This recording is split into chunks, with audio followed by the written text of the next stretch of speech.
ครับอาจารย์ครับผมครับผม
Hello, everybody. Welcome to another Dhamma meeting where we will discuss the Buddhist practices of charity, morality, and meditation. Everyone who is interested is welcome to join. We are waiting for our first participant, which happens to be Professor Kenneth from Switzerland. Hi, Professor.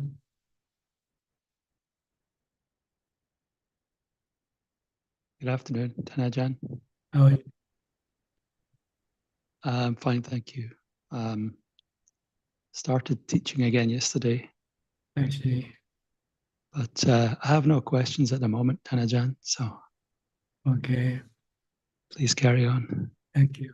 You're welcome. Thank you, Next, Ajaan. Kok Seng from Singapore. Yeah. Good evening, Ajaan. This evening, I have a few questions like to seek Ajaan advice. Okay, let me refer to the notes I've written. Okay, the first one about Sati.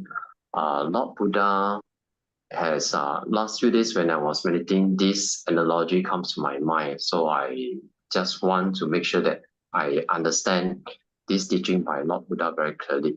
He used the analogy of the of a man holding a bowl of oil filled full to the brim and then walking through a crowd of people cheering and clapping to a very beautiful lady who is singing and I think doing some kind of performance. And over here, the catch here is that there's a man walking behind him carrying a raised sword. And if he were to spill a drop of oil, his head would be chopped off. So my question is, what is the message that Lord Buddha is trying to teach us using this analogy? And how do we use or how do we apply this teaching by the Lord Buddha to our present modern context? You have to focus on what you do. That's what he means. Mm, Never slip away, because if you carry something that can hurt somebody, if you're not watching, you can cause problem if you're not focused on what you're supposed to be doing. So stay focused on everything that you do. mm, great. And the raised sword and the man carrying a raised sword seems to be a very tall order, and then walking through a crowd, and then with the bowl uh, filled full to bring seems to be a quite a difficult challenge to so called to perform. That's what mindfulness is. If you Mm, find it difficult, then that's your problem. See? mm, mm, If you find it no problem, you probably become enlightened by now. mm, mm. But why with a sword? Um, yeah. I mean, if we are not mindful enough, our head will be chopped off. That's right. If you're not mindful enough, if you walk in the forest, you might step on a snake or something. Oh, okay, I see. Okay. Then I understood that if we are walking, it will be similar to walking in the forest, and if we are not Yeah. mindful, Be very yeah. careful.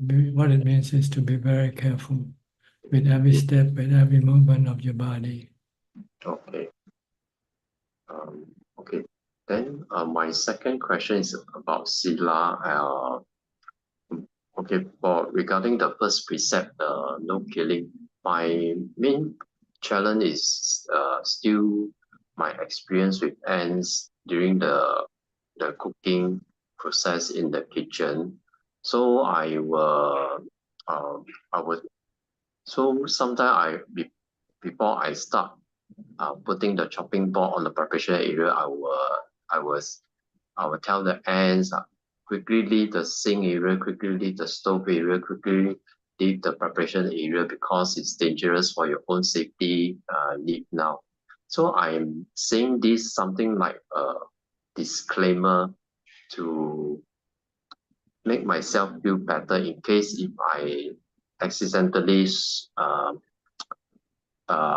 use a cloth and then swap on the ends and so on.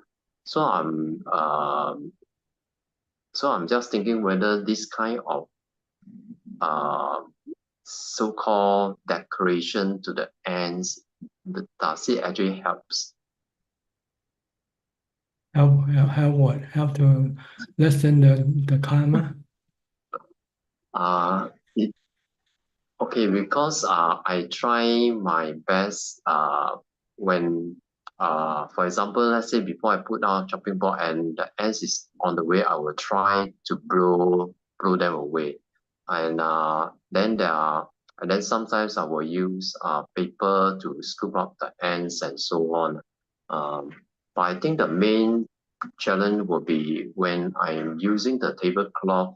Sometimes I clean it too fast, so sometimes then by the time I clean, oh, the ants is I may have so-called uh, along the sword.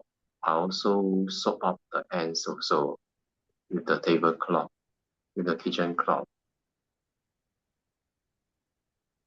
It just depends on how serious you want to keep the precept, that's all. Mm. If you want to keep the precept, then just move away and go to someplace else where there are no ants. But that is the only preparation area that I have in the kitchen. So in the Well, case of yeah, somehow you just have to make it to prevent the ants from going in there. mm, If you see them, then you can remove them first. yes, I will usually try to blow them away or use a paper to scoop them up and then put them inside the garbage bag. Mm. Okay. Yeah. Um, and then Praja, I need your need to make a confession. The regarding the seven precept, the entertainments, I must make confession. Sometimes I'm still struggling with it. Sometimes I win, sometimes I lose. So I just want to You have to uh, confess to yourself, not to me. You're the one who's going to have to pay for what you do, not me. So I'm not the one who gives you the punishment. It's you yourself will get the punishment from you yourself. mm, That's the law of karma. mm, mm. Even um I may not have taken the so-called the eight precepts formally, but I try my best to keep the eight precepts. So this number seven is one of them which I'm struggle a lot with. It means you cannot overcome your hindrance to your practice yet. Yeah. S- So I'm just thinking, should I just keep the five precepts and then or maybe just 5 and then plus some of the others, and then and not keeping all the 8 precepts. Yes, you can choose. It's an a la carte menu, you know. Mm, It's not all or not. mm, You can choose according to your strength, your ability. Right now, you cannot keep a certain precept, then you just say, I have to leave this precept alone first. But you have to be willing to pay the price for not keeping the precept, though. Sorry, Ajaan, may I know what is the price that Because you won't be able to meditate if you keep watching YouTube. okay. You cannot have your cake and eat it too. You want meditation, but you also want to watch YouTube.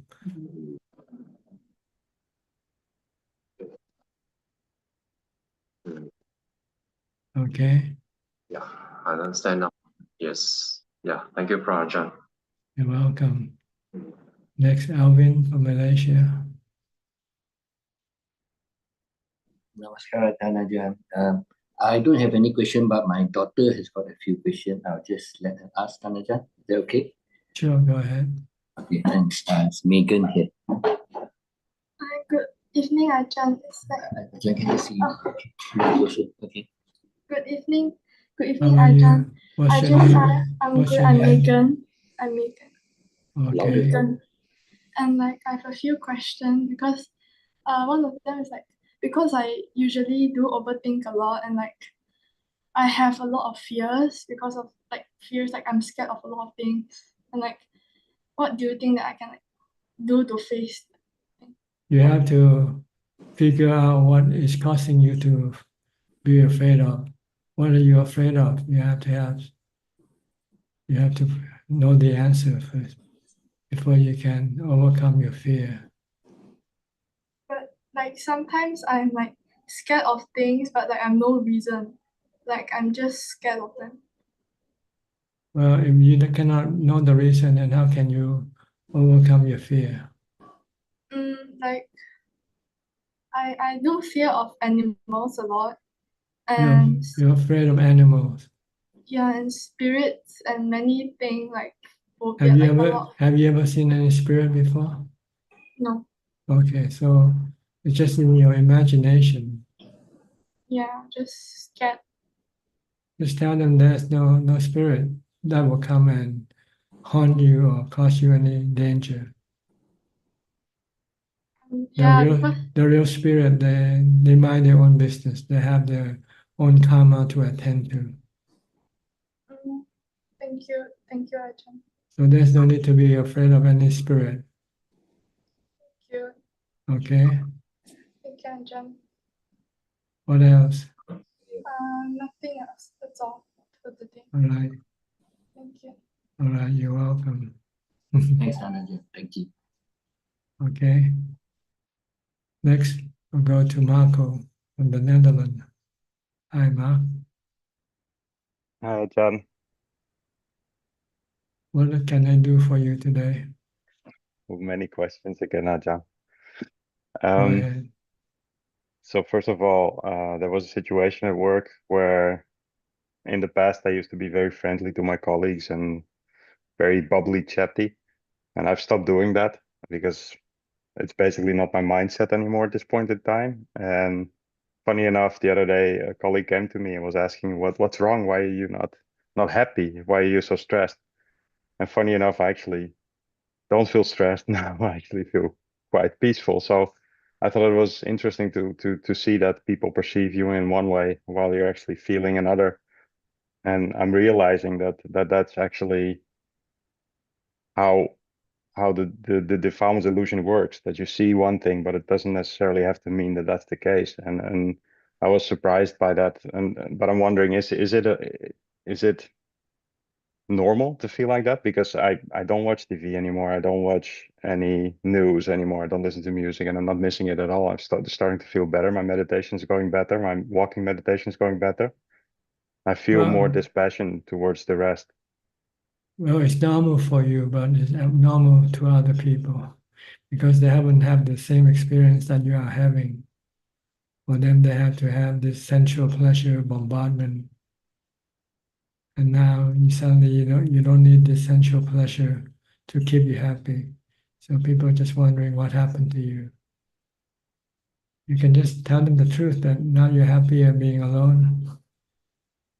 Yeah, Being that's very funny to say in this day and age, because people start really looking at you as if you're crazy because they don't understand that you're not watching anything or listening to anything. But yeah, it's something that I actually I like being to have more distance now between people. There was a session today that we had, and in the old days I would have been very motivated by this meeting where they were talking about career advancement and things like that. And the only thing I was thinking in my head is, oh, there's so much suffering. And I don't really feel the need. I don't feel extra motivated. I just feel like, well, I have to work to make a living, to support my family, and that's the objective. And then other than that, I do my own thing to progress and to try to let go. And I think it's difficult, but I think it's the right thing to do. But your interaction with people will still have to be based on loving kindness, no? If you have Yeah, to meet people, communicate with them, you do it with loving kindness. You don't just and, brush them off and say, no, I don't, I want to be alone, leave me alone, or something like this. This would be unkind for you. yeah. So and the problem is that I'm afraid that if I don't try to do it that way, it's kind of like finding the middle, right? So I tend to go too far. In the past, I was way too friendly to people and I created the wrong situations, and I also got into communication which was not professional anymore. And I tried to stay away from that. So it's a very tricky road to be in. And that's why I try to be mindful of all the communication I do, but I won't actively pursue it. If somebody says or asks me something, I ask, how can I help you? And I will help. So I do try to do it like that, but I'm not overdoing it. At least I'm trying not to overdo it and try to stay clear with my motivation and not going into too much communication on things that I don't like, because I think it goes against what I pursue now. And I think, is that wrong? It's still loving kindness in a different way, right? That doesn't mean I have to be super friendly or overly friendly. You you just do whatever is required of you to do. And anything more than that, you don't have to. Yeah. You might say hello, how are you? Everything's fine, okay. Then you can excuse yourself, I have something to do. But Yeah, that's actually a good one. So even if I would say that, so the hello, how are you?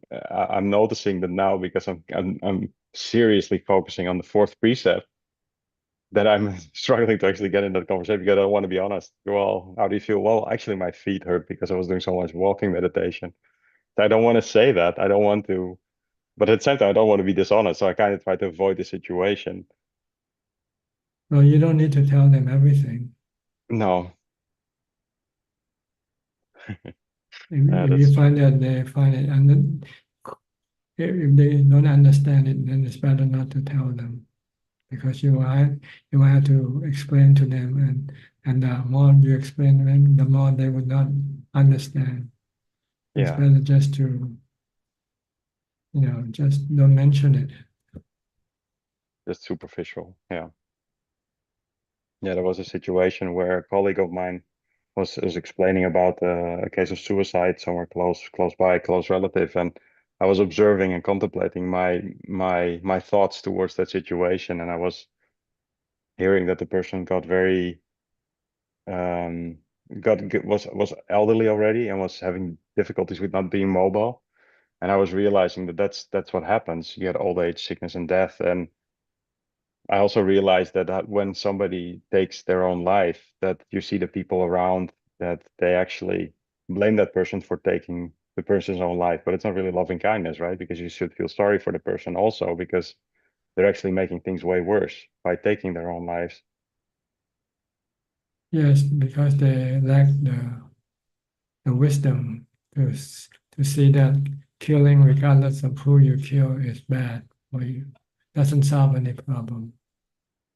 Yeah, yeah, that's what I'm noticing too. And the other thing is that I'm noticing that my inward focus is working well. At least I'm experiencing better rest and more. I'm actually able not to get drowsy now when I'm doing my meditation. I'm remaining aware.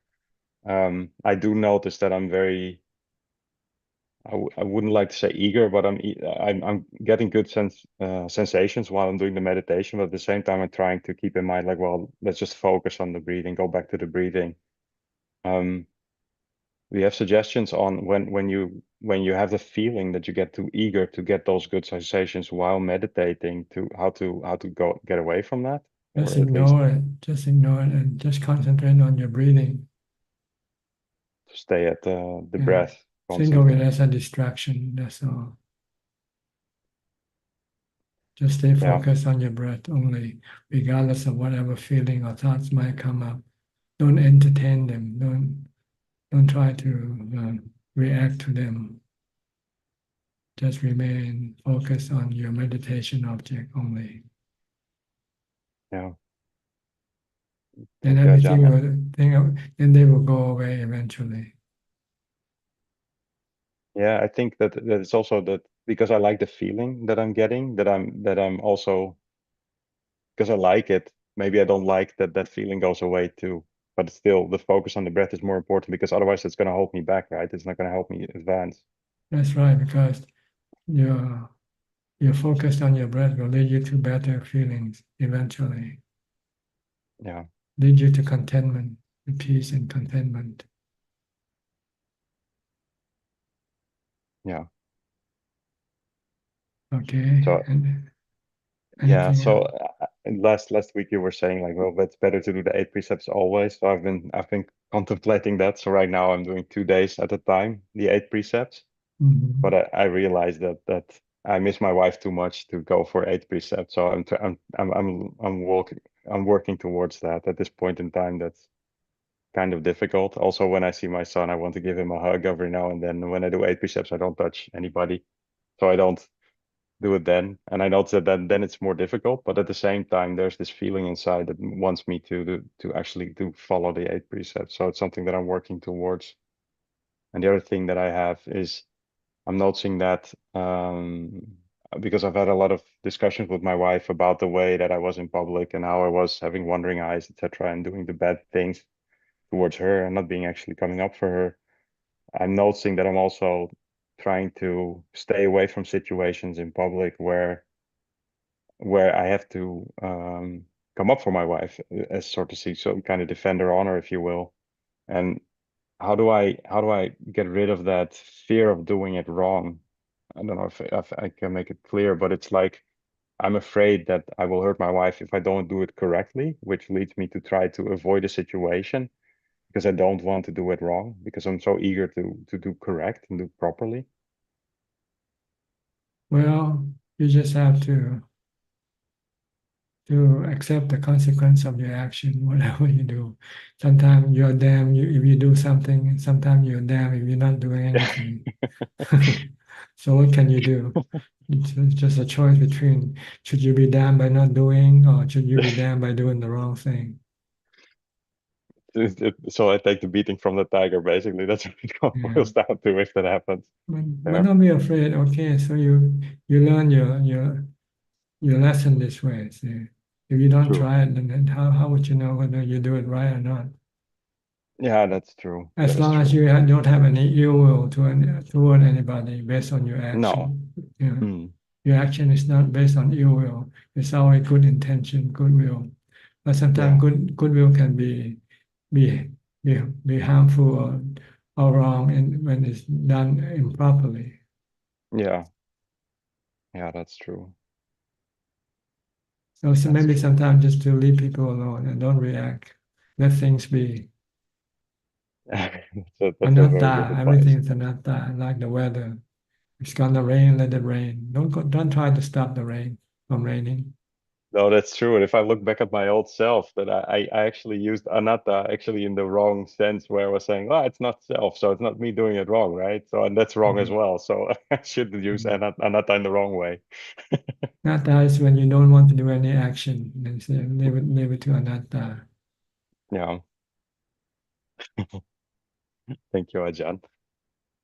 Okay. What else?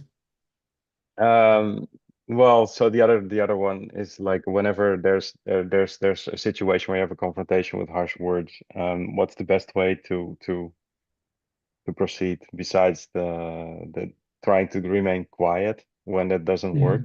Look at all sounds like the natural sound of the nature, sound of the wind blowing. It's wind blowing, that's all that you're listening to.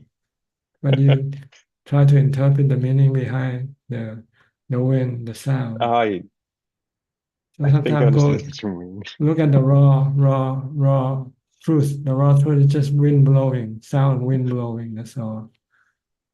And you cannot stop this wind from blowing. They can blow loud, okay, they can blow soft, they can blow mean, or they can blow kind. Just treat it like nature. Okay, yeah. Thank you, Ajahn. That's a good one. You cannot change, you cannot force it to blow in a certain way. No, that's true. That's true. And that the forcing is something that I've been trying to work on hard as well. Just last week you were very rightfully saying about not being obsessed about destroying the ego. And I've been trying to put that aside and really letting the past be the past and Because the noticing one that. who's obsessed is the ego itself. It all circles that So you it's won't such a get rid paradox. of your ego that way. You So I get rid keep of it your there, ego right? I by just keep it you existing. just stay put, stay in action. That's when you can stop the ego. Yeah, When you not do anything, then there's no actor, right? correct. Correct. Okay. Thanks, Ajahn. Okay, is that all? Yes. Thanks, All Ajahn. right, you're welcome. Next, Gex Yenso from Penang. Ajahn, good evening. Ajahn, I have one question related to pouring water, transferring merit. So is the transferring merit is for those passed away or also included the living beings? No, it's for the departed, because they Oh, cannot get any help from you. But the only thing they can get or accept is the merit that you do. With people who are still alive, you can just give them the money, give them the gift, mhm, the food, or mhm. whatever they need. But with the spirit, you cannot send money to them, you cannot send food, clothing to them. So you have to do charity instead, and then transfer the merit from charity to them. Okay, yeah. Noted. Alright. Thank you, Ajahn. Yeah. Okay. Next, Lynn from Indonesia. Good evening, Ajahn. I want to ask about meditation that lead to vipassana. I'm not sure on how to do that correctly. Can Ajahn please advise me? Meditation practice consists of two stages. The first stage is to meditate for calm, for equanimity. We have to use mindfulness fixed on a certain meditation object, such as the mantra Bhutto or watching your breath, to stop the mind from thinking, to make it to become still. When it becomes still, the mind will become peaceful and contented and happy. So this is the first step. You want to prepare your mind before you can go to the next step, which is wisdom or vipassana. So when your mind becomes calm and clear and peaceful, you can look at things objectively without the influence of your delusion, such as your defilement, such as greed, hate, or delusion. So you'll be able to see things clearly as they are, such as looking at the nature of your body, to see that it is anicca, impermanent, subjected to aging, sickness, and death. Normally, if your mind is not calm and contented, you don't want to look at this thing, because your defilement, despite the truth, your defilement don't want to see the truth. So you will not be able to use the truth to educate your mind, to teach your mind the truth. So this is what happened. First, you need to develop equanimity, peace, and contentment in your mind. And after you have that, when you come out of meditation, then you can start studying the nature of your body or the nature of anything that you possess, for instance. They are all impermanent. You one day you're gonna lose it, or you're gonna leave you, or you're gonna leave it. But the truth is, you will not be together forever. Whatever you have, money, houses, anything, people, everything is impermanent. If you attach them, you can get dukkha. You can get suffering because you cannot stop this process. It's a natural process. It's anatta. So you have to see the three characteristics in order to gain wisdom, so that you can then let go of your attachment or craving toward things and people. So, This is vipassana. so can I say that the three characteristics are the meditation object in vipassana? Yes, they are the nature of things that you have to see clearly. Like your body is anicca, it rises and it one day will cease. This is the nature of things. Everything rises and eventually ceases, sooner or later. So And the, nothing can stop this process. If you want to stop, you get dukkha. If you don't want it to happen to you, you get dukkha. If you don't want to die, if you cannot accept death, then you get dukkha when death arises, when death comes to you. so if we do samatha meditation practice, we need to sit down and do the meditation practice. But for vipassana, we still need to do the sitting meditation also. Because if you don't have samatha, your mind will be restless, agitated, and will not want to see the truth, and don't want to accept the truth. Can you accept the truth now of death, that your body is gonna die, Sometimes. that your mother and father is gonna die? If you have samatha, you have calm and equanimity, then you can accept it. If you don't have equanimity, your defilement will react instead. It will not want to accept the truth. So before you can go to vipassana, you first have to develop a strong, contented mind first, with equanimity, peace, and happiness within yourself. Then you can let go of your dependence on other people or things to make you happy. See? Right now, you're not happy inside. You don't have anything to make you happy within yourself. So you rely on other people and things to make you happy. So if you rely on them, then you want them to stay with you forever, because you know if you lose them, then you will become unhappy. But if you have samatha, you have peace of mind, you have contentment, then you can let go of things that you rely on to make you happy, because you can be happy without them.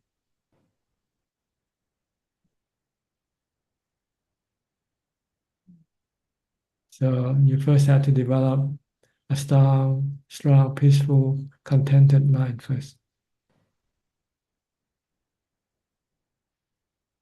By entering to jhana and staying there for a long time.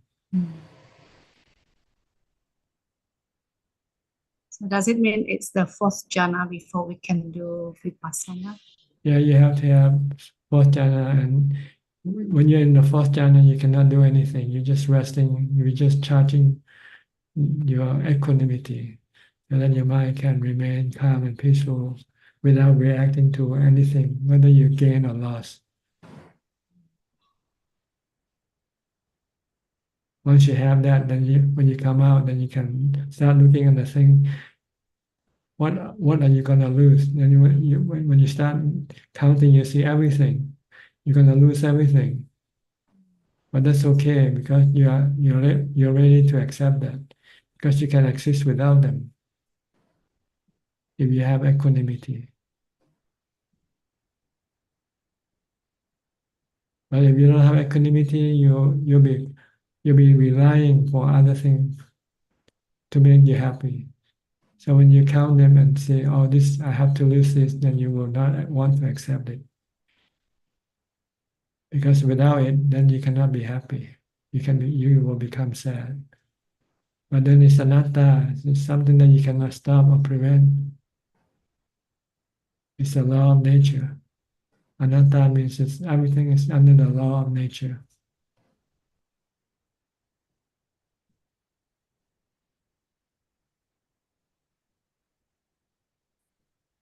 Everything comes and goes. Nothing lasts. Nothing stays with you forever. Even your body don't stay with you forever.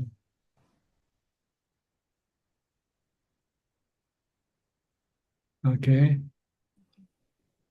Still have a long way to go. Well, at least you're starting. Look at the positive side. It doesn't matter how long the distance is. You always need to take the first step. Thank you. Yeah. A trip of 1,000 miles start with the first step. If you keep walking, eventually you get to your destination, regardless how far it is. If you don't stop walking. Okay. Okay. Thank you very much, Rajan. Thank you. Welcome. Next, Samanji from Sri Lanka. Okay, any question tonight? How many? I have about 6 questions, Ajaan. Okay, go ahead. Yeah. Ajaan, you recently mentioned that meditation is also kind of craving. Does it mean that we should not get attached to the idea of meditation? Or does it mean that we should be able to feel happy even without meditation? When you first started, you need meditation to make you happy. You need it as a tool, not the product that you want to have forever. Why? Because even meditation, the result of meditation is temporary. It's anicca also. But you need it to be able to first get rid of your sensual pleasure cravings. You need to have something to replace the sensual pleasure, and the pleasure from meditation is better. See, so once you have the pleasure from meditation, then you can give up the sensual pleasure. You can stop watching YouTube. You can stop going on a holiday. You can stop eating or drinking or whatever, because you can be happy with meditation. But once you have got rid of your attachment to sensual pleasure, now you become attached to your meditation. And your meditation cannot give you permanent happiness. You can only get it when you meditate. When you come out of meditation, your mind can lose that peace and happiness. So when you don't have it, you can become unhappy.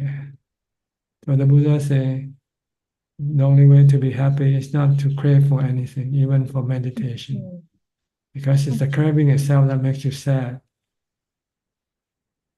So when you can stop this craving, then you can be happy without having anything. Okay. That's the next step after you have given up your sensual pleasure first. Then you have to get rid of your tool. It's like when you change a tire, you have to lift the wheel with a jack. But once you change the wheel, you want to remove the instrument that you use to change the wheel, the tire. It's the same way. Meditation is a tool to stop or get rid of your attachment to sensual pleasure. But once you have that, then you have to stop using the tool. Don't be attached to the tool. Oh, okay, Ajaan, thank you. My second question is, maybe 2 weeks back, Ajaan, I asked you whether we should help others. If you are in a position to do so, then you said we should help ourselves first before helping others. Does this apply to day-to-day living as well? Or Ajaan, does it mean that we should focus on our meditation practice first before guiding others? Yes, before you can teach others, you have to know how to guide yourself first. Okay. If you're not yet successful in your meditation, then it's a waste of time trying to teach other people to meditate. Or you might be able just to give them a tip, like, okay, you want to meditate, just focus on your breath. But that's all about what you can tell them. Anything deeper, you will not be able to tell them. Because when you meditate, there are so many experiences, many things that can arise during meditation. If you don't know how to deal with them yet, how can you teach other people how to deal with them properly? Okay. Okay. Okay, Tanajan. Maybe I asked you 2 weeks back whether we should help others if we are in a position to do so. What I really wanted to know was whether you meant this regarding meditation or whether you meant this regarding our day-to-day activities, in the sense whether we should help. I think We should everything. If you can everything. help. If you can help, if you can make things better, do We it. should help ourselves first. But if you still need Okay. to have time, you need time to do work for yourself first, then you have to concentrate on your work first.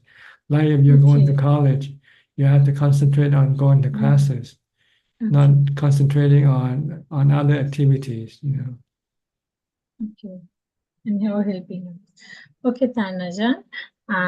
This is a friend of mine recently asked, she's not a Buddhist. She asked me how to observe the mind because recently she had visited a Buddhist monastery where the chief monk had advised her to observe the mind to understand reality. So she asked me to explain it in detail because she's not quite familiar with that concept. So I told her that observing the mind means becoming aware of one's thoughts and emotions. Am I correct? Could you clarify what observing the mind means in Buddhism, Tanajan? It is correct, but it's not practical because you're not really observing it.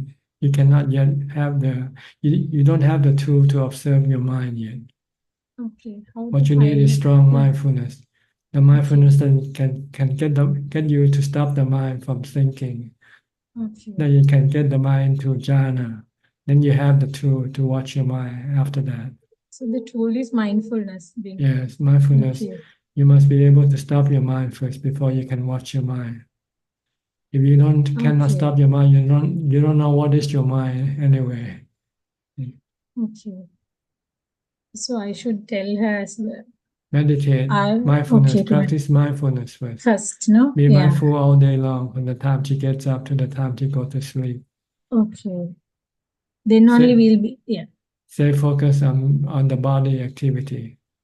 Okay. And then whenever she has time, sit down, meditate, and see if she can stop the mental activity entirely, stop the mind from thinking, and become still. Then she will start to see the mind when the mind becomes still. And when the mind start to act, start to think, then you can watch the thought or the action of the mind to see whether it is going in the right or wrong direction. Okay. Without the tool, like right now, you cannot watch your mind or control your mind. If your mind think, if you want to go do something for your defilement, you cannot stop it. Yeah. Okay. I think we still don't have enough mindfulness. That's why we are not in a position to observe our mind. That's right. Okay. So we need to first develop mindfulness. In the four foundation of mindfulness, what comes first? Mindfulness. And Thanajan, in the four foundation of mindfulness, that emphasizes practicing mindfulness in four key areas: Kaya, Vedana, Chitta, and Dhamma. No, that's not mindfulness. They are wisdom. First, mindfulness is just be mindful of your breathing when you're sitting in meditation, or be mindful of your body activity when you're not meditating. This is the practice of mindfulness. Once you have jhana, once you have equanimity, then you want to study the nature of body, feeling, and mind. Okay. That's vipassana, that's wisdom. Okay. The fourth one, Tanajan, is mindfulness of Dhamma, right? Just know Is what you it? have, what kind of Dhamma you have inside. Do you have Okay. mindfulness? Do you have wisdom? Do you have jhana? If you don't have, you have to develop them. So Okay. Okay, Tanajan. Tanajan, is walking meditation as important as sitting meditation? it's a Or, development of mindfulness. You don't okay. sit all the time, so you change position. Your body have to change posture. But you want to maintain your practice of mindfulness, regardless of which position your body is in. But to make the mind to become perfectly still, you need to sit down.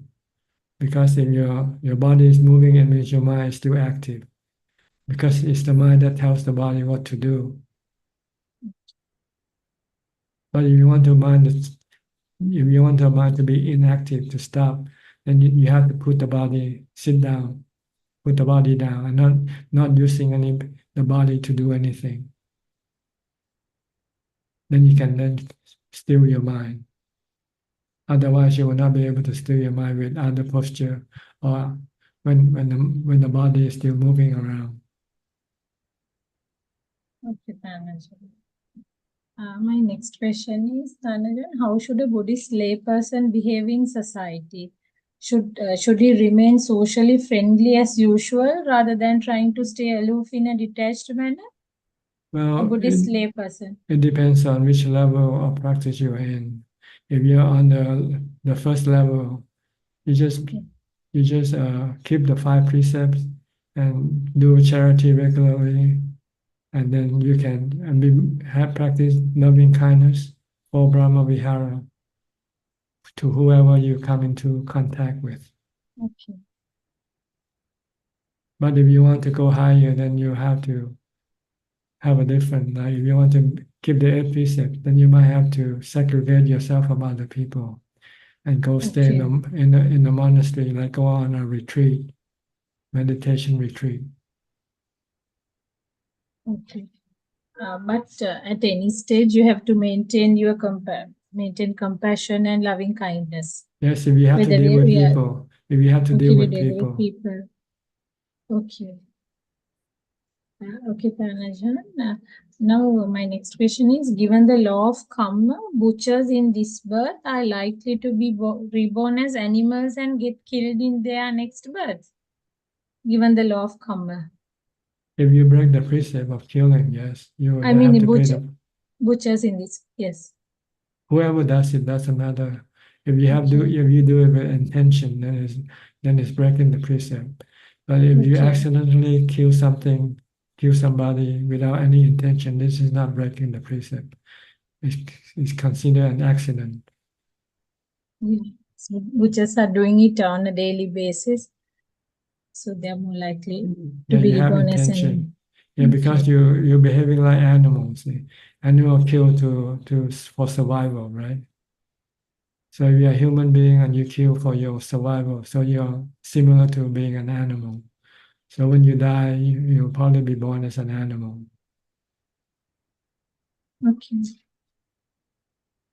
Okay, Tanajan, this question is related to what a local Buddhist monk said recently. That particular monk said mothers in the Asian context, in Asian countries, mothers are too attached to their children and also to their grandchildren, and mothers often cannot attain nirvana or become even sotapanna due to their over-attachment to their children or grandchildren, as I mentioned before. And the Thera also mentioned that it's the duty of the children to relieve their parents of responsibilities related to looking after their grandchildren so that they can lead a religious life.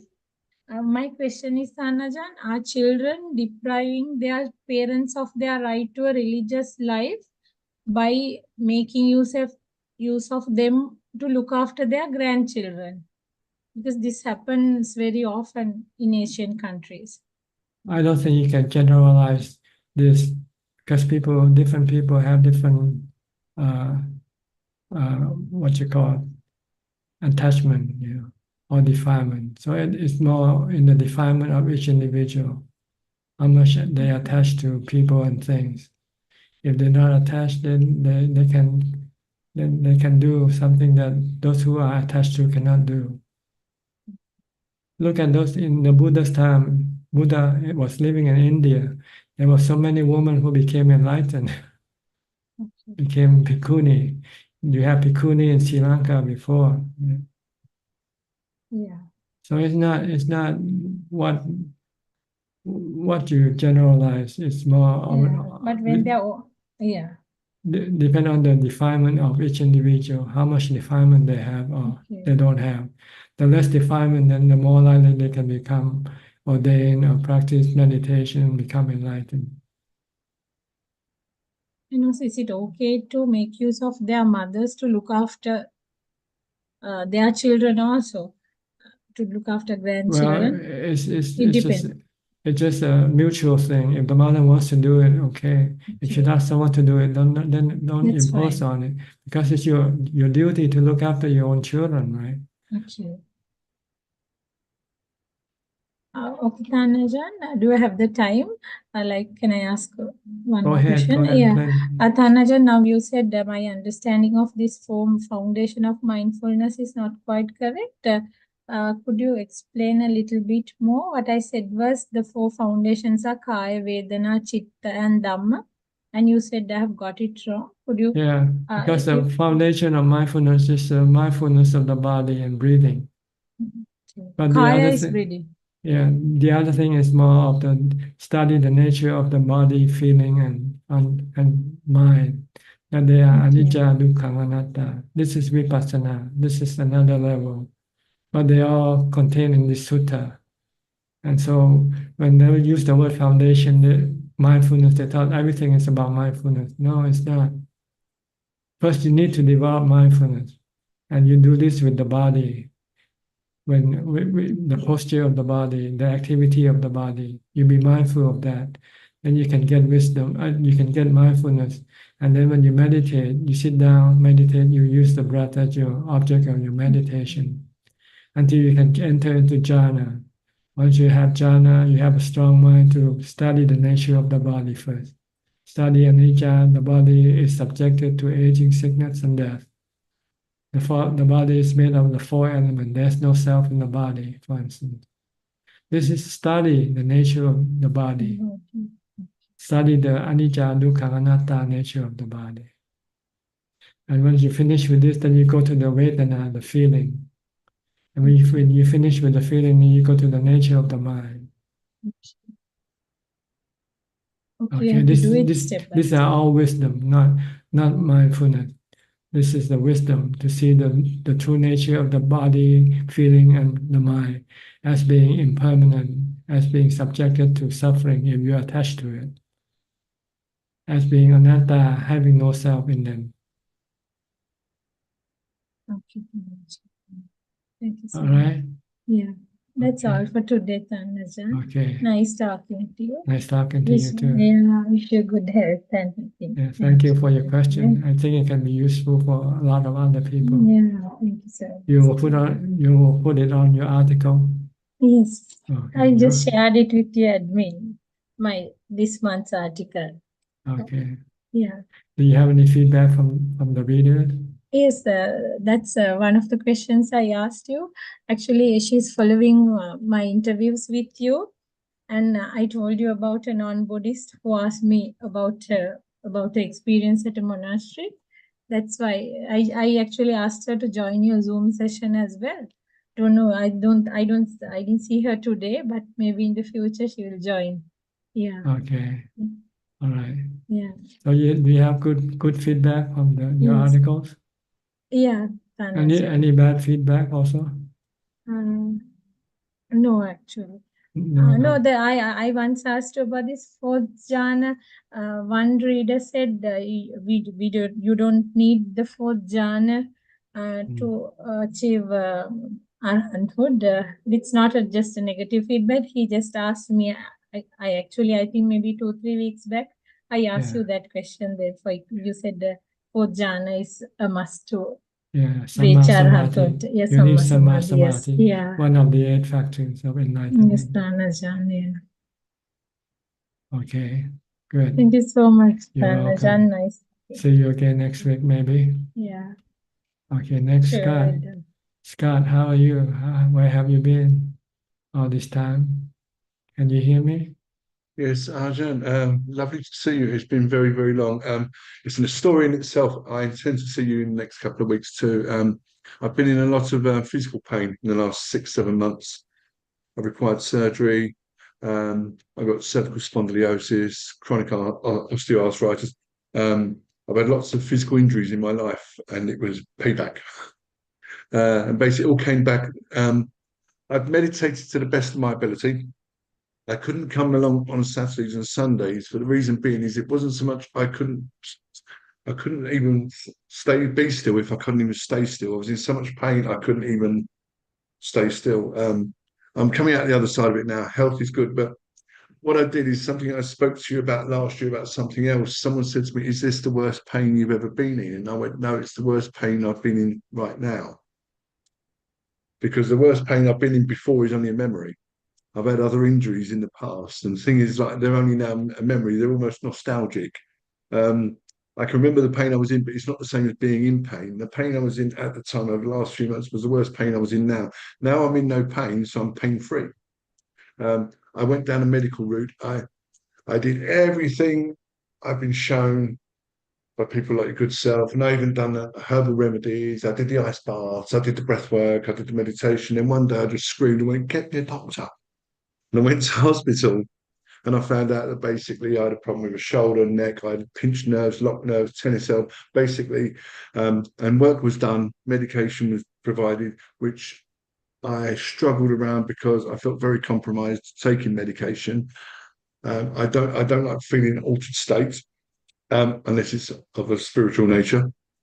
Um, and then when I finished taking the medication, about 4 months of solid painkillers, I let go of them correctly by the letter with medical advice. And I'm now 4 weeks without any medication. And I'm back swimming every morning and I'm meditating slowly, 5, 10 minutes stopped, and just basically getting back to, I'm meeting me again. And now I'm sort of getting there. I'm looking forward to being.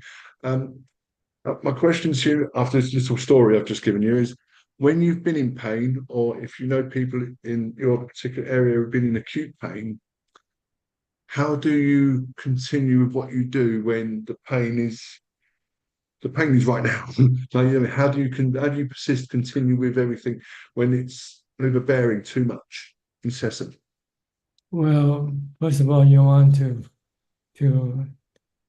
train your mind not to react to the pain, to just be merely knowing the pain, but without reacting by not having any desire for the pain to go away. Because when you have this desire for the pain to go away, you are creating more pain in the mind, not in the body, but the pain in the mind, which is become more intolerable than the pain of the body.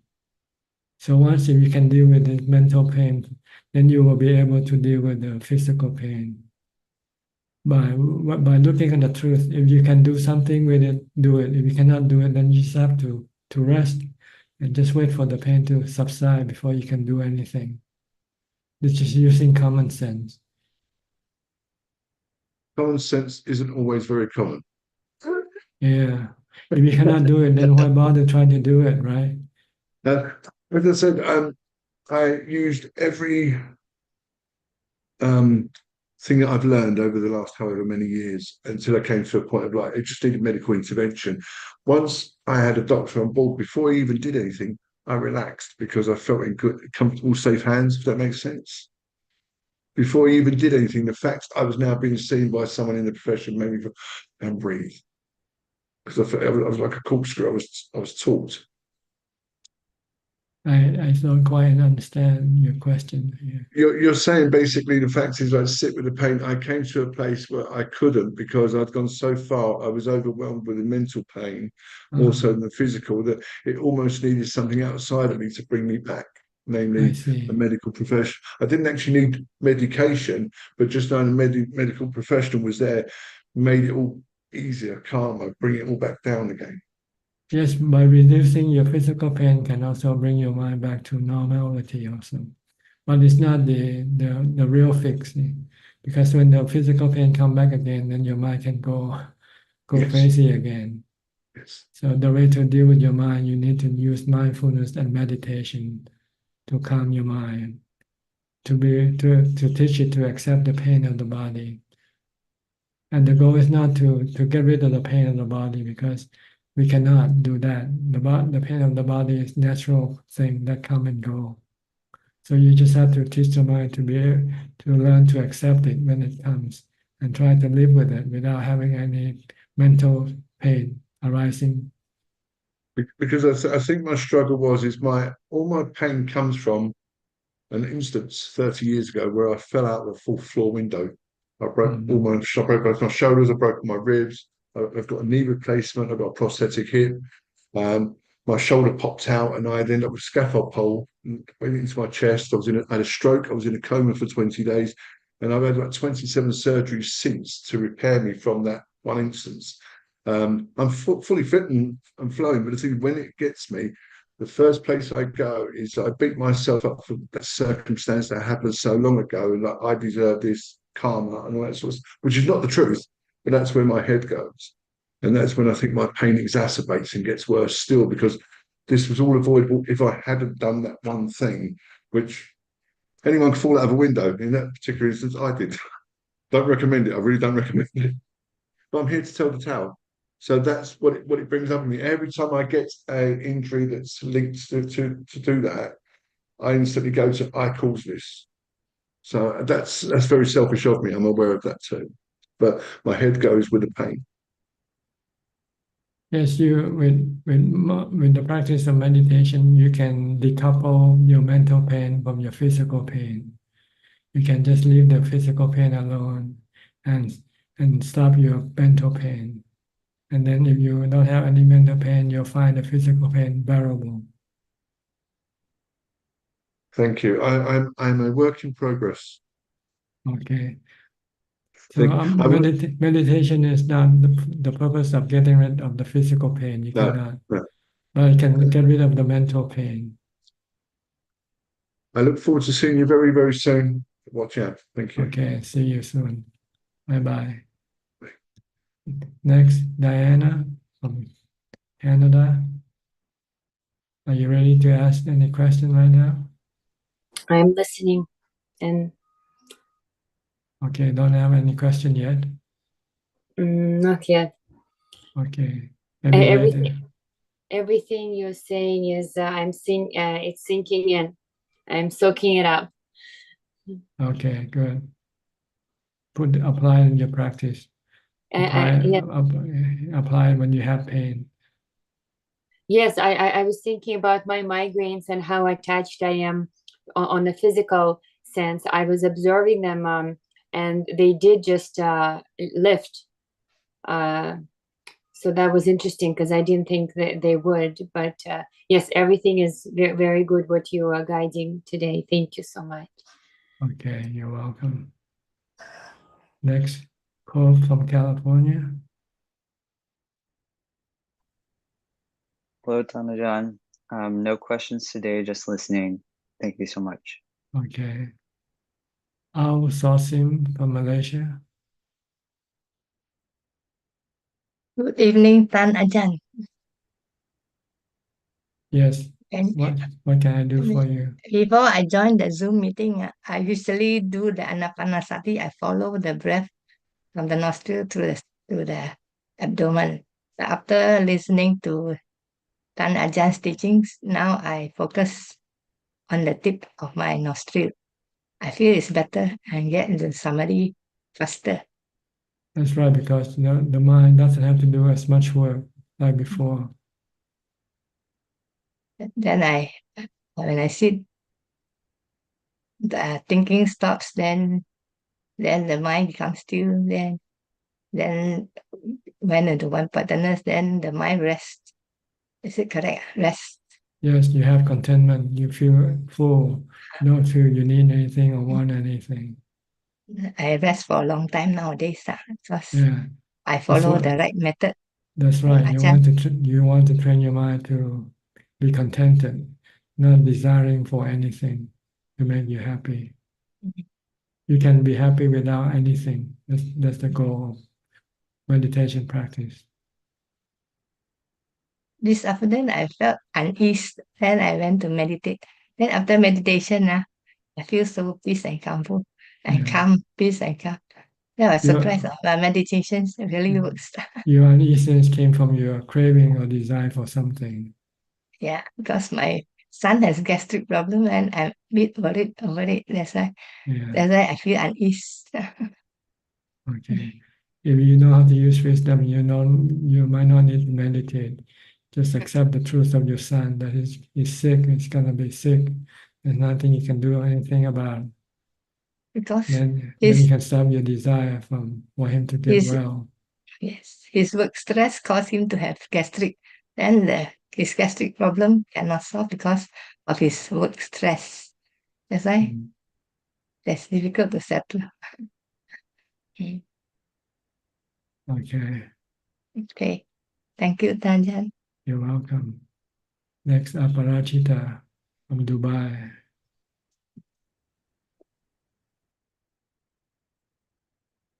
Good evening, Ajaan. Any question? No questions. I'm just here listening. Okay, peaceful and happy? I feel peaceful occasionally. No cravings, no desire? No, that would not be right. I have cravings, I know. Try to restrain them as much as possible. Yes. They're not good for you. They might give you initial happiness, but they make you addicted, and you have to keep having them. And when you cannot get them, then you can become real restless and agitated. Yes, no, that is very true. Yeah. So try to stop your craving, your desire. Reduce them by replacing your desire with meditation. When you meditate, you calm the mind down, and your desire also become reduced, and then you feel peaceful and happy. Yes, that is correct. Yes. Okay. Okay. I'll go to Rohini now. Okay. From London, I think, from England. Good evening, Ajaan. How I are have no you? questions. Yeah, I have no questions today. I'm just listening, Okay. and Good. I mainly focus on practicing these days. So Yeah. Okay. We have no question. That means it's good sign. It's good yeah, sign. just trying to What you need to do more is practice. Then ask for. practice. Yeah, so it's still You only ask mind is if you don't know how to practice. But once you know how to practice, then there's no need to ask anything. yeah at the moment because just practice on sitting meditation, but still mind is not focused yet. Not no. No, so I still have. I'm working on it. Yeah, it takes time. It's Yeah. changing a habit. It's not easy. You know, teaching an old dog a new trick is not easy. Thank you. Okay. Next, Intan from Indonesia. When are you coming to Thailand again? Good evening, Ajaan. Yeah, next month, Ajaan. You coming to stay in the monastery? How are you, Ajaan? Okay, good. Any question tonight?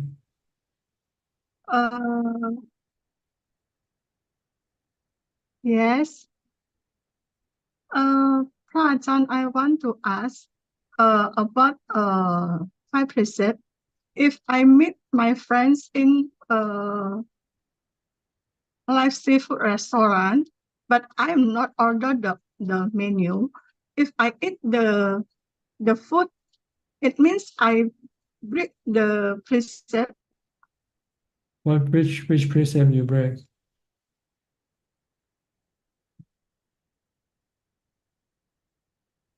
First the first precept. Killing? Did you kill somebody? Uh-huh. What did you Killing. kill?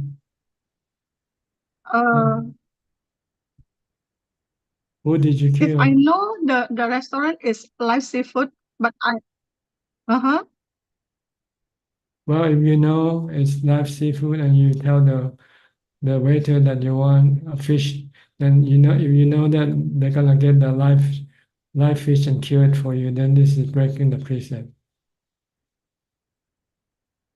Unless you can give them special instruction and say, can you give me a dead fish? I don't want a live fish.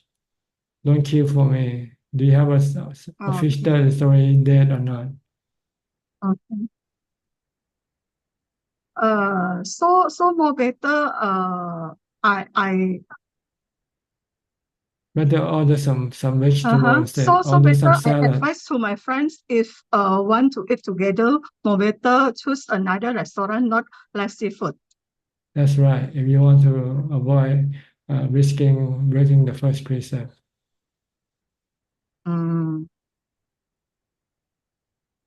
Okay. Or you can order non-seafood. When you go to the restaurant, you can order non-seafood, like fried eggs or salad or something like that.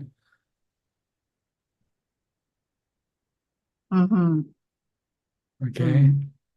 Yes. Don't order any fish or Okay. anything like that. Yeah. The second question. I think I have a problem with my delusion. Cause I still have how to say, I still have a scare if my progress is too fast. So I don't have a desire for working. I want everything running like my planning. So it is make me confused. I'm until I'm scared to meditate. Because you're advancing too fast, progressing too fast. So you want to slow down your progress. Yeah. Well, you have to think of the others of the other side. That you might running out of time. You might die tomorrow. So you don't want to slow down your practice. You want to make it as fast as possible before you die. See? And you don't know when you're gonna die. The Buddha said sometimes you need to reflect on that to remind of the uncertain nature of your body. So you cannot rely on thinking that your body will exist for another 20 years. So when you think of that, then you don't want to slow down your practice. You want to increase your practice. You want to get to the destination as fast as possible before you die. You're racing against time. Think of it that way. Okay. What's wrong with going too fast, advancing too fast? Nothing wrong, right?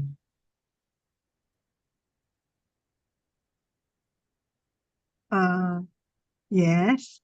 I just think it's not if it's too fast, so it's not like my planning. Well, your planning is not something that they can set up or dictate what's going to happen. See, planning is just something that you plan, but you cannot expect it to go according to plan. Sometimes it does, and sometimes it doesn't.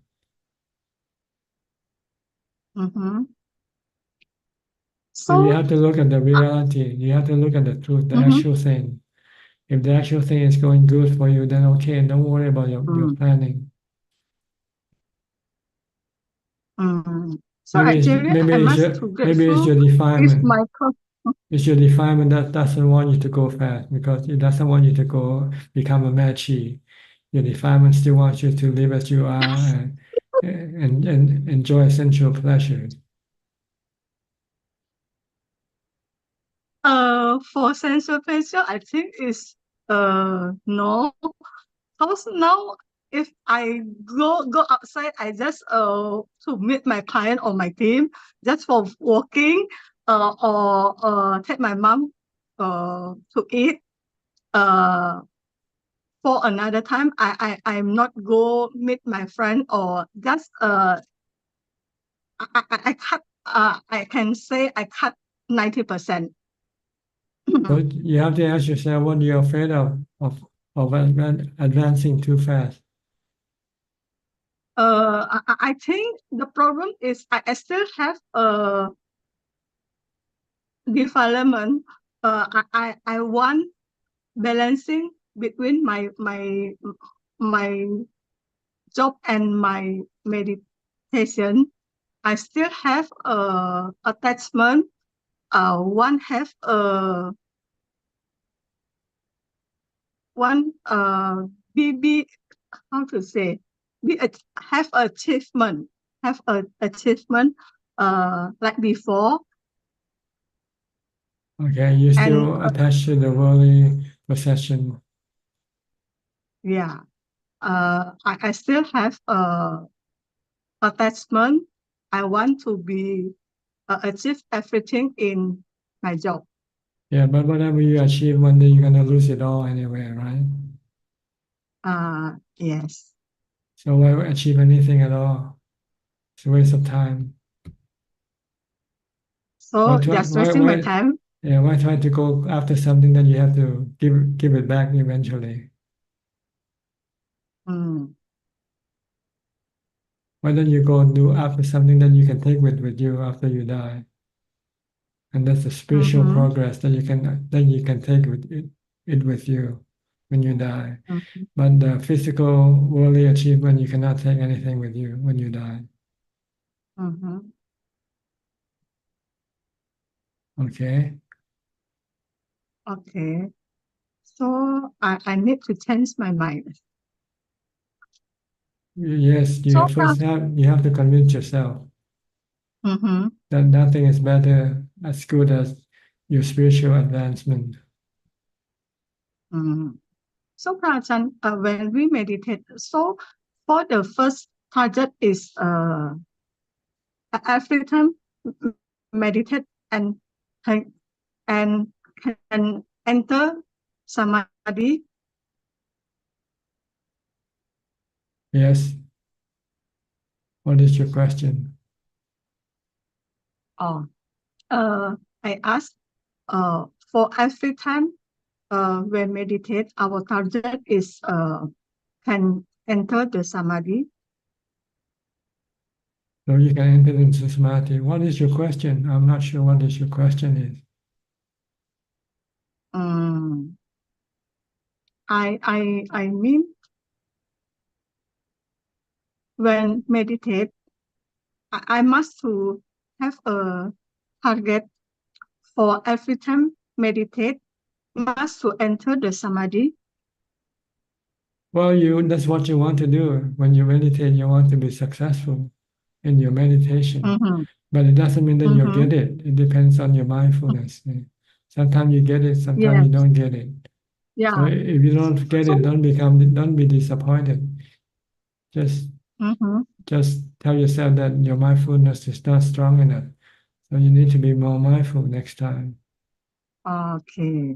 So the problem if I cannot enter the samadhi, cause the problem is I have a problem with my mindfulness. Yes. Your mindfulness one come and go, not continuous.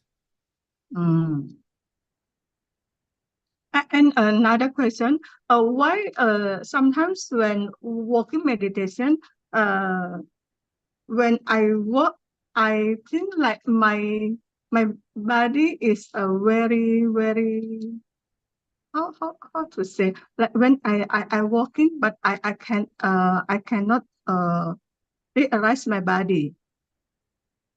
Don't worry about it. Just concentrate on your mind to stop it from thinking. Focus on your walking. Okay. Don't worry about your feeling. Don't pay attention to your feeling. Just pay attention to your body, to your walking Mm-hmm. or to your mantra. If you use mantra, just Mm-hmm. concentrate on your mantra, Bhutto, Bhutto, Bhutto. Whatever feeling arises, just ignore it. Mm. Okay. Okay? Okay. Thank you, Prajan. All right. Next, Sarasi from Switzerland. Are you still in Switzerland? Yes, Ajaan. Your sister just left. Oh, she's still here. She's watching Yes, you. yes, Ajaan. Okay. I was listening. Happy to see you, Ajaan. Yes, good to see you too. What can I do for you? Yes, I have one question. How can a person weaken his attachment to the body during his daily life, daily activities, other than contemplation through meditation? How can we Right? weaken our attachment to the body?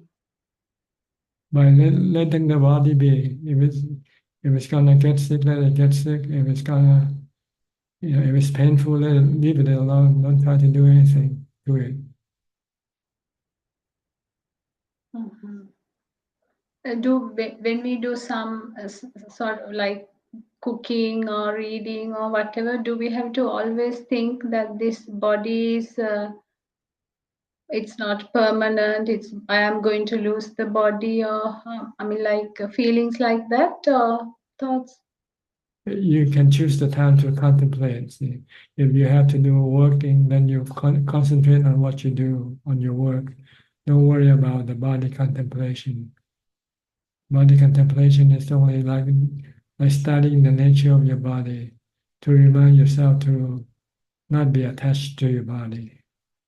You can do this at other times. Unless you have the time to contemplate all the time, then just do it.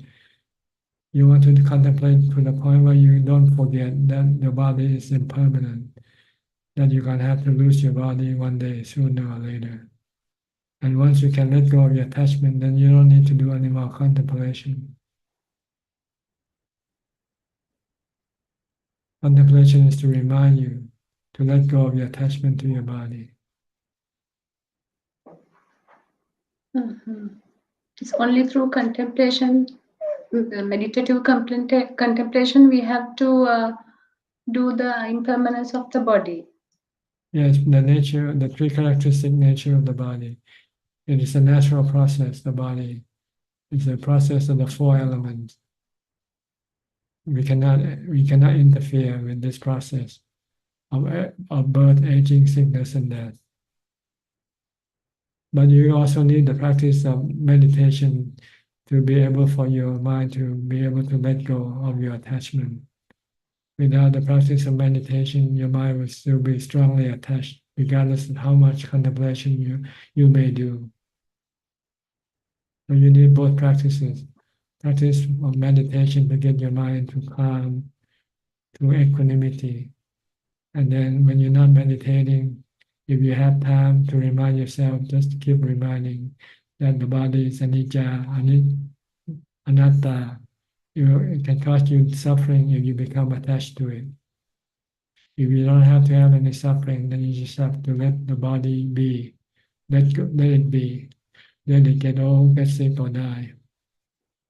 Mhm.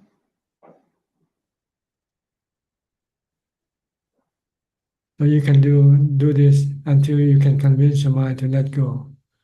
Once you no longer worry about your body, then you don't need to do any more contemplation. When you no longer suffer if the body get old, get sick, or die, then you don't need to do anything with it anymore. It means you have let go of your attachment completely. Mhm. But, Okay, it, Ajahn. but if you still attach, if you still worry about your body, then you have to keep reminding yourself the true nature of the body, that it's impermanent and it's a natural process that you cannot interfere. Mhm. There's no self in the body. You're not the body. You're just the user of the body. You're the mind who come in possession of this body. But you cannot see the mind because the mind is invisible. So you took the body to be you. The mind took the body to be the mind, because the mind doesn't have a body. So when it is using the body, it thought the body is the mind. So the mind thinks whatever happens to the body is happening to the mind. But in fact, it's not. It's only happening to the body. The mind doesn't get old, get sick, or die with the body. Okay. The mind is just knowing and thinking, that's all. That's what it does. It knows and it thinks. But it thinks in the wrong way, thinking that causes it to have suffering. So you teach it to think in a way that will get rid of the suffering by thinking that the body is temporarily impermanent. The body is a natural phenomena. Mm. When you think like this, then your mind can let go of your attachment. Right. Okay? Okay, Ajahn, I have one more question. It's just Sure, go ahead. yeah. Ajahn, whenever I see a caged bird or an animal, I feel I'm always getting a very frustrated, very difficult. I cannot explain it. I feel so shocked and bit of a distress feeling whenever I see a caged bird or an animal. Is it due to a bad karma? And also I feel some anger towards the person who is doing it also. Is your habitual reaction to things. You used to react to things like this before. So when you see the same thing again, you start to react the same way again. So you can call this karma also. Yeah. So you can I have, feel very pity, sorry for the animal, and all unnecessary maybe feelings are coming towards me, which is highly disturbing. And so you have I'm to wondering. develop equanimity and also understanding of the law of karma, that all beings are subjected to the consequence of their own karma. So this bird must have done something bad to other people or other birds or other animals. Now they have to pay the price of what they did in the past. There's nothing you can do or interfere with the law of karma. Mhm. If you can help the bird, if you can release it from cage, do it. If you cannot, then you just have to say it's their karma. Mhm. Okay? Okay, Ajahn. Thank you, Prajan, very much, and I wish you good health Yeah. always. You can lessen your reaction by practicing more mindfulness and meditation. Then when you see anything, you can just be merely seeing instead of reacting like you used to before. And the practice of meditation is a very good practice to solve a lot of your own problem. Mhm. Okay. Okay. Okay. Good luck to you. Thank you very much, You're Ajahn. welcome. Next, we'll go to Nita and Saket from California.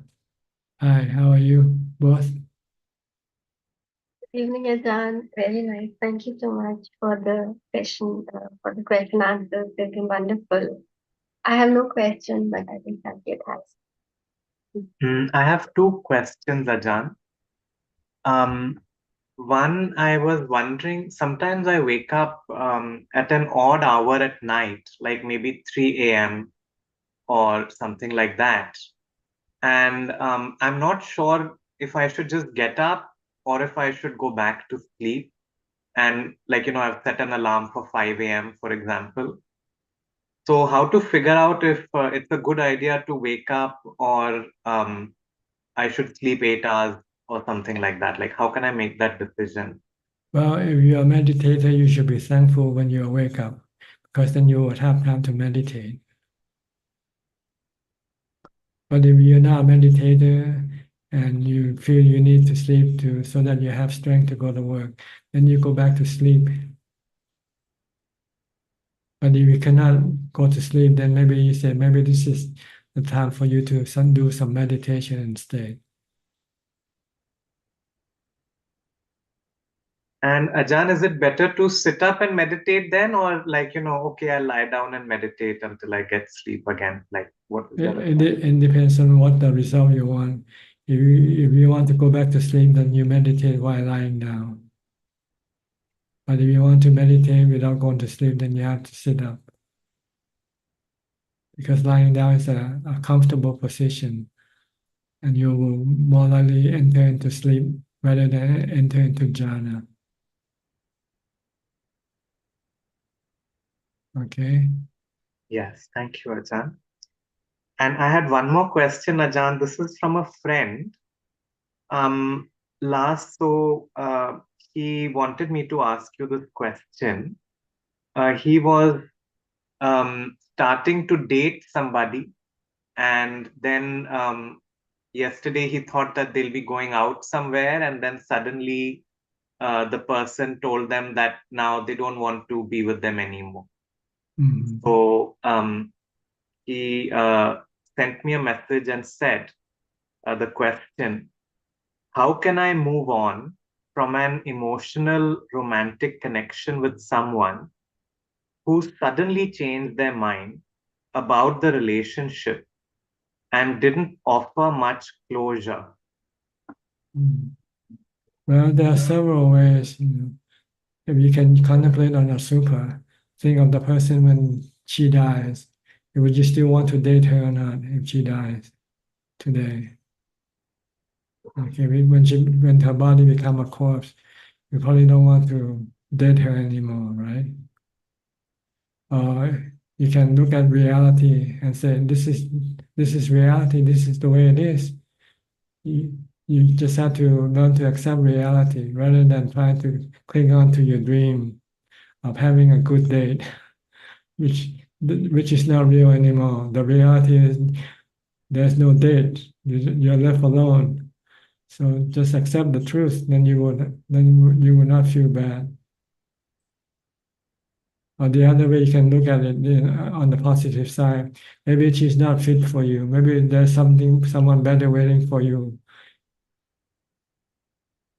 So then you can look forward to the next date, and you might get the same problem again.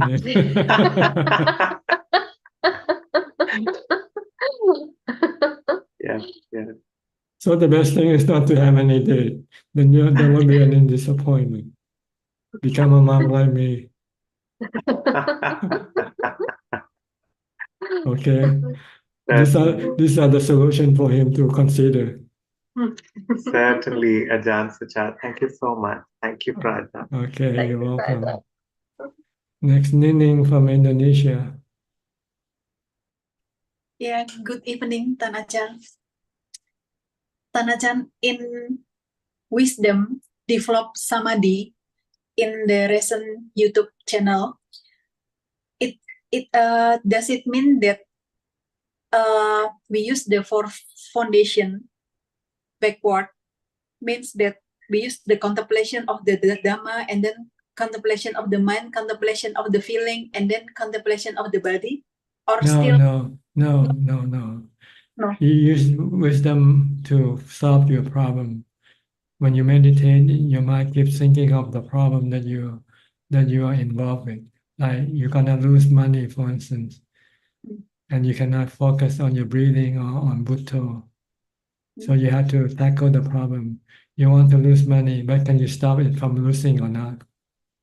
Use wisdom to teach you. Money is impermanent. It comes and goes.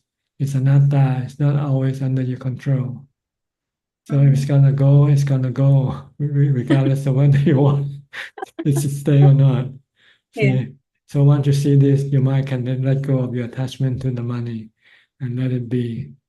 Then your mind becomes calm enough to meditate again. So it means that when practicing wisdom, develop samadhi means that we practice vipassana. No, you only use wisdom to solve your problem, the hindrance that prevent you from meditating. If you worry about your body, you're sick and you're not sure whether you're gonna get cancer or not, and you can keep just worrying about this, and you cannot concentrate on your meditation. So you have to study the nature of your body and say, Can you prevent the body from getting sick or not? Not. Is okay. So if it's gonna get sick, what can you do? You cannot stop it. So Yes. then you accept, okay, if I'm gonna get sick, let it be. Then your mind can become calm and able to come back and meditate again. So it depends on the problem, which problem you have. So you have to study that problem. Oh, I see. Ajahn, is the Thomas Sullivan who read the Wisdom Develop Samadhi, is he the actor? Because there is actor named Thomas Sullivan. I don't know. I never met him before. I never heard of him before. I'm sorry. Oh, and then Ajahn, my father passed away long time ago. And then as a child, I have responsibility to do patidana for my father. So is it enough if I just do patidana every time I do the good deeds, or I need to invite monks to do the ritual and to give some dhammadesana? Well, actually, doing merit for the dead is a special case. Like if you dream of the dead people, you feel that the dead people comes and ask for your help, and you do the dana for them. See. But normally, if they don't come and contact you for help, then there's no need for you to do it. Oh, I see. Because many times I have vision that my father has already reborn as a human, and I know that human. I mean, I meet the child already. Okay, so you don't need to do anything once he doesn't come ask for your help, then there's no need to do anything for him. See.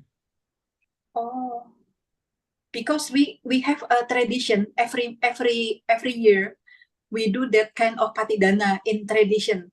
Yes, to teach the younger children when they grow up that they should do something for their parents or the grandparents. If they should dream of, if they should meet them in their dreams or something. But people just make it become a tradition and they don't know what they're doing or why are they doing it. Yeah. And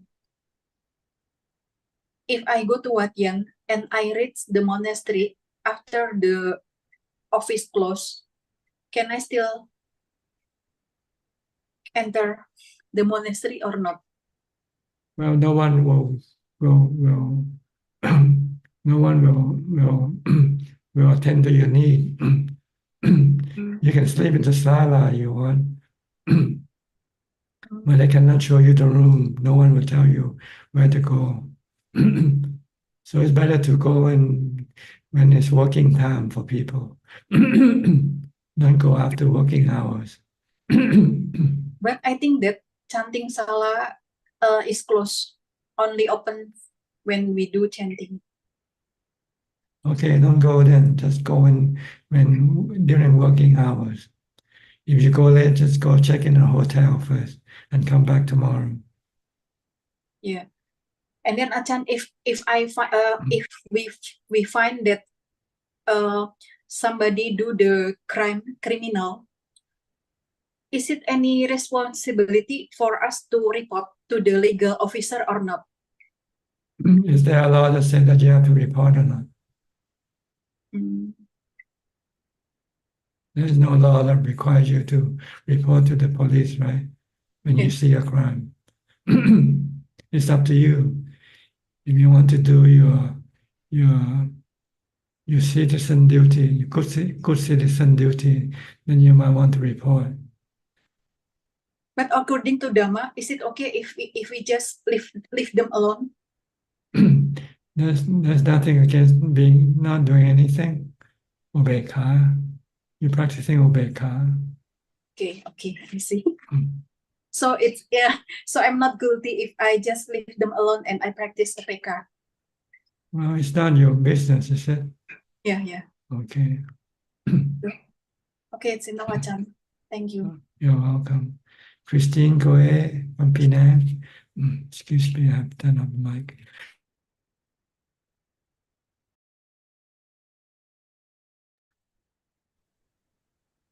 Go ahead. Can you speak? Okay. Go Happy New ahead. Year to you. Where have you been?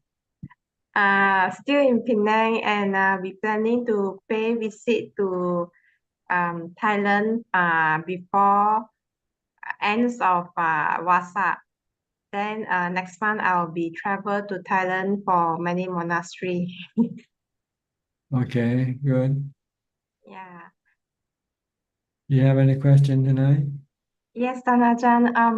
Actually, for the first precepts, for killing, example, the person who sell the animal, like example, crab or seafood or anything, so they kill it and we do not order. But after they kill it, they just leave it on the table. Then we buy it. Do we break our precepts? No, you did not kill or tell somebody to kill for you, then you're not breaking the precept. Okay, so we still can buy and consume it, correct? Yeah, but you cannot tell the person, I want 2 crabs tomorrow. Then when they go get the crabs and kill for you, then this you are breaking the precept. If you tell them ahead of time what you want. But they already kill and they just sell it to anybody who wants to buy it, then you're not breaking the precept if you buy the crabs. Okay, that's all for today. May Tanajan be well and happy. Okay, you're welcome. Next, Sri in Czech from Toronto.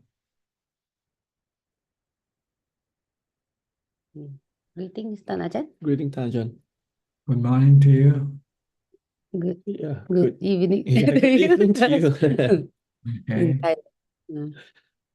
Evening for me, morning for you. Yes.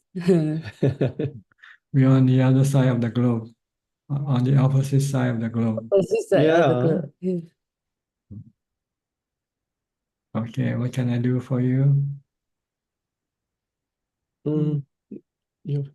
Tanajan, I understand that you want us, like during Anapanasati, you want us to focus at one point, right? Like in and out of the breath. But before we can get to that level, like we also have to be aware, right, of the breath, like long, short. Is that So what you can we do have? that at the one point, see? Because the breath goes through that one point, right? Yeah. Long or short. So you know whether it's long or short. That's all. Just know what it is. Okay. So what is the problem? So, but if it's hard to focus on one point, like, It but means you don't have enough mindfulness to stay focused. See? So you have to practice mindfulness before you meditate. Practice mindfulness of the body. Keep watching your body movement okay. until your mindfulness becomes strong enough. Then until you can watch the breath. Then you meditate and use the breath. Watch the breath. Okay. I think I was thinking of like using the breath to develop mindfulness as well. Yes, but it's difficult when you're doing something. See? When you're doing something, you have to watch what you're doing. You don't want to watch your breath and then break the glass or do something wrong if you're not watching what you're doing. So you want to watch what you do when you're doing something. But when you're not doing anything, then you watch your breath. Yes. So if like I just sit down and just trying to watch the breath, like meanings like I'm also trying to develop mindfulness. But the Well, object of mindfulness is meditation. We just use the word mindfulness. It's mindfulness meditation. But you only get into jhana only when the body is sitting still, not moving. See?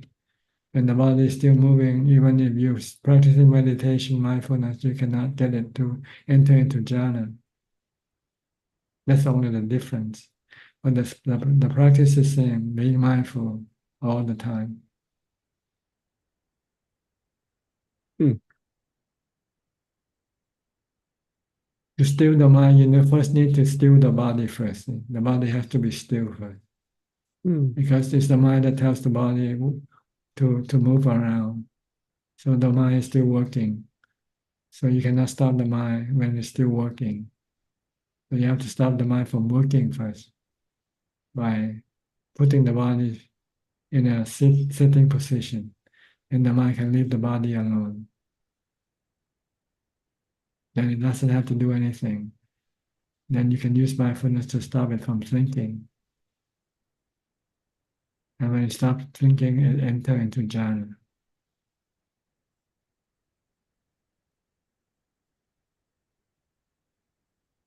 Yes. Okay. We Yes. can talk about it for another 10 years and you'll come to the same position because you're not doing it. You're just asking me, and then when we finish with this meeting, you just forgot what we said already. How far have you gone with the four foundation of mindfulness recitation? That's why I'm asking. Anapanasati, that part is quite well now. Okay. But of course, like going back to what you have taught us. Okay, at one point, but at that one point, we still have to know the breath is long, short. Well, you have to know you're watching the breath. That's the problem. That's mindfulness, knowing something. That's being mindful. When you don't know anything, that means you go to sleep. I do know, but it's just like Okay. sleep off and then come back sleep on. Some people meditate by just with the neck down and they're not watching anything or knowing anything. Doesn't mean that because they are sleeping, they're not meditating. They think they're meditating, but they're not. They're snoring. Yeah, that was before I was doing that, but yeah. Okay, yeah. So I'll keep trying. Practicing, you just have to practice. Okay. Yes. Yeah, you have to do it all day long, from the time you get up to the time you go to sleep. You can do mindfulness of body all the time. Every time the body moves or do something, just watch it. Don't let your mind go think about other things. Don't let your mind go away to the past or to the future. Bring it back to the present, to the body.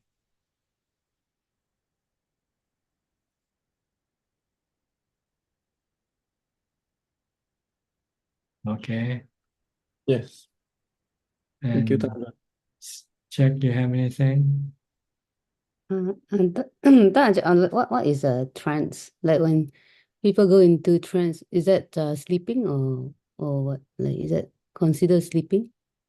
I don't know, but I know it depends on how you translate the word trance, I guess. Look up in the dictionary. What does it? Don't ask me, I'm not Oxford, dictionary.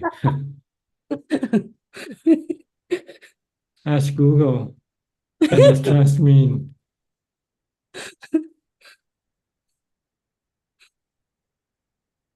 Okay. Okay, yeah. So this mindfulness is knowing, but Knowing. not sleeping. Not Not sleeping. sleeping. Yeah. Or dreaming. Or dreaming. Dreaming. Maybe when you say I would trance, it think means it's like it means you might enter into a dreamlike state. yeah, I think might be that. Yeah, I think yeah. Dreamlike state is also sleeping. You Oh. only dream when you sleep, right? Or you daydream also. You might be daydreaming also. Daydream. Yeah, yeah. It means you're not mindful. That's all. When you're mindful, you're not dreaming, you're not thinking, you're just watching, knowing.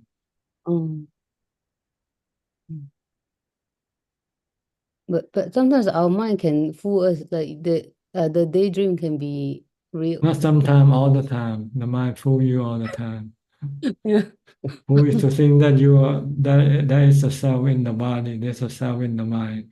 It's constantly fooling you all the time. Yeah. That's true. Yeah. I feel, yeah, I feel full very a lot. Hmm. So we're constantly like daydreaming, That's right. So you have to become enlightened. To get out of the dream, you have to be awake. Enlightenment being awake, awake from the dream that the mind has been submerged in. It's called, that's why the Buddha is called the awakened one. The And the Buddha. awakened one. Yeah. He no longer sleep, and the awakened one. Mentally, but the body physically still go to sleep. But the mind is ever present, ever awake.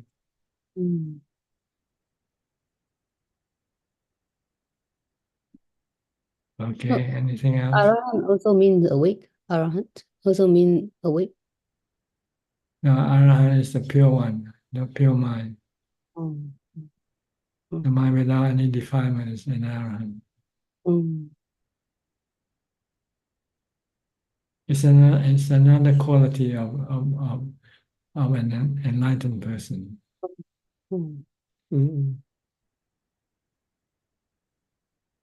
I see. Okay. Okay, anything else? No, thank you. Thank you, Dada. Okay, you're welcome. Who else hasn't yet spoken? Okay, Gary from Singapore. Hi, Gary. Good evening, Ajaan. Ajaan, I have a question regarding the anger of feather. For just now, Ajaan mentioned with Sui and Check regarding the Arahant being no longer have any defilements. So, how about anger? Anger is for the Arahant, of course, there's no more anger. But how Yes, about Sakadagami, the third stage of enlightenment? Do they still have anger as a feather? I think you have to practice yourself to find out better.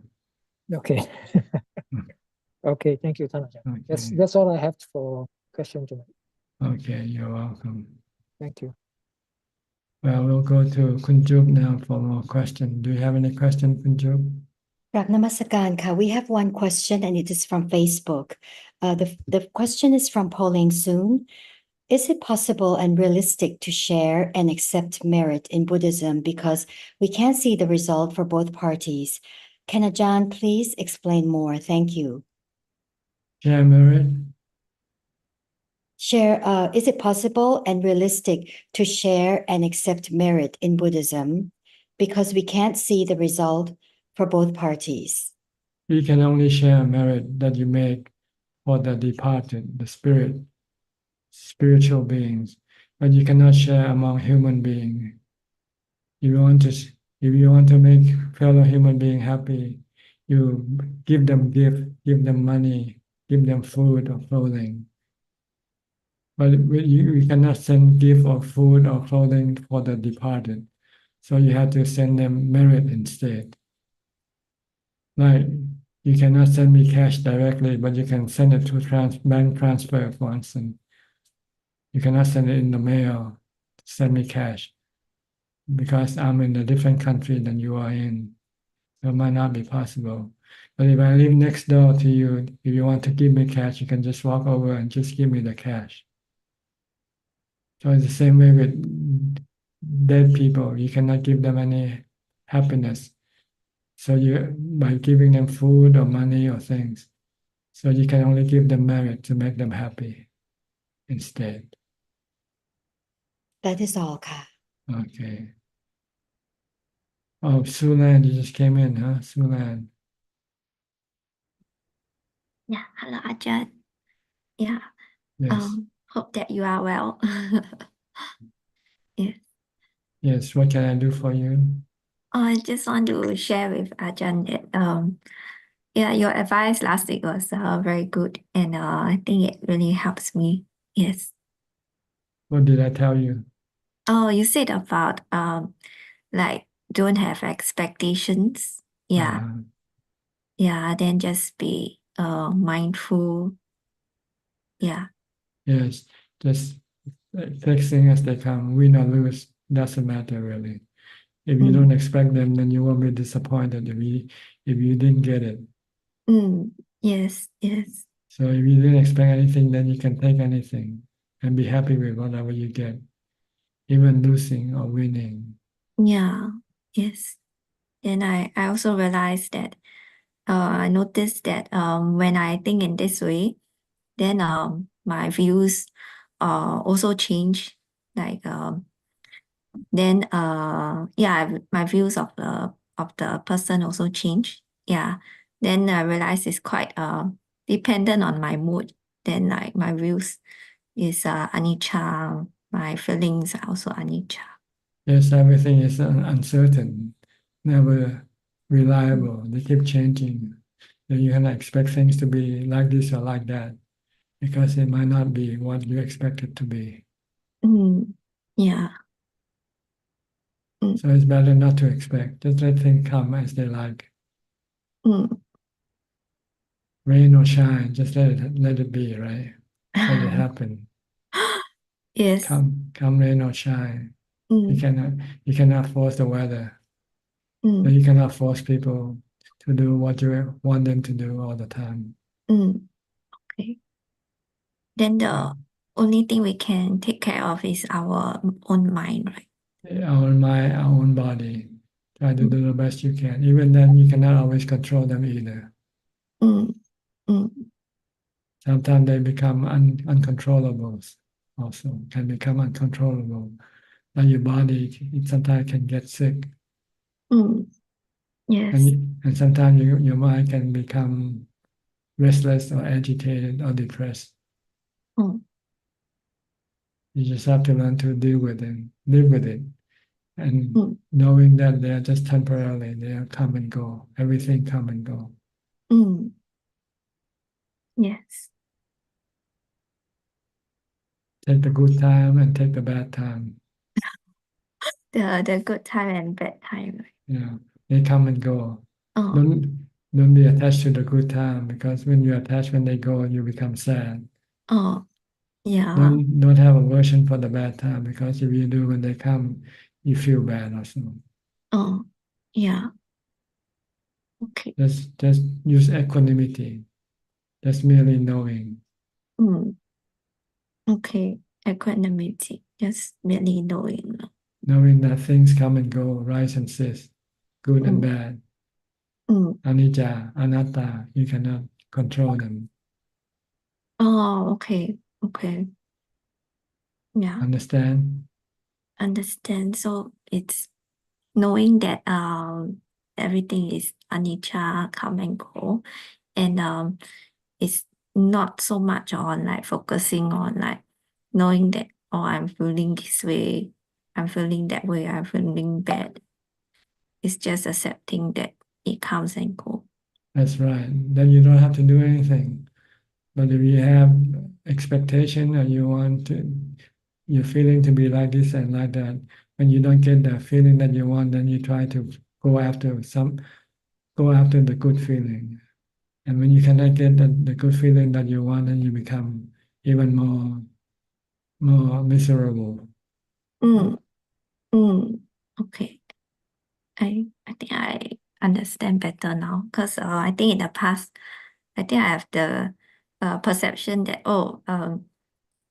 I should focus that okay, this bad feeling will come and go, this bad feeling will come and go, rather than it's the things itself that's happening will come and go. Yeah, nothing lasts forever. Okay. Okay. Okay. Can. All right.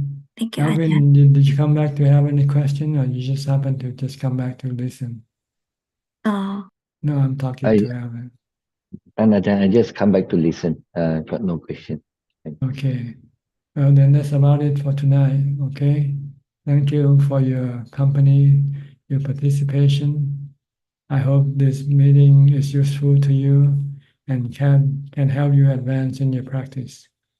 In the meantime, please stay safe, be mindful, and keep on practicing. And if all goes well, I'll see you all at the same time next week. Thank you and goodbye. Sadhu. Sadhu, you, sadhu, Ajahn. sadhu. Thank you, Thank you, Thank you, Thank you. Thank you, Thank you, Admin. Ajahn. Thank you,